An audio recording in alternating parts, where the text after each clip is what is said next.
আসসালামু আলাইকুম বিল্লাল ভাই, আশা করি ভালো আছেন। আমি আপনার একজন ভক্ত।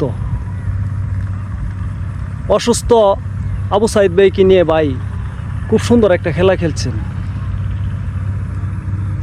মৃত্যুর আগেও একটা খেলা খেলছেন, মৃত্যুর পরেও একটা খেলা খেলছেন।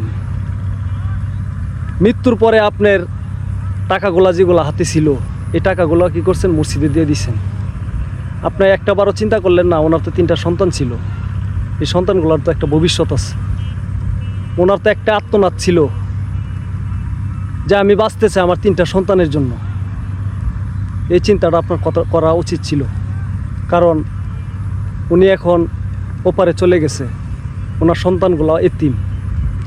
এতিম বাচ্চাগুলাকে আপনি টাকাগুলো বুঝাই দিয়া আপনি জাতির কাছে একটু ভালো হইতে পারতেন।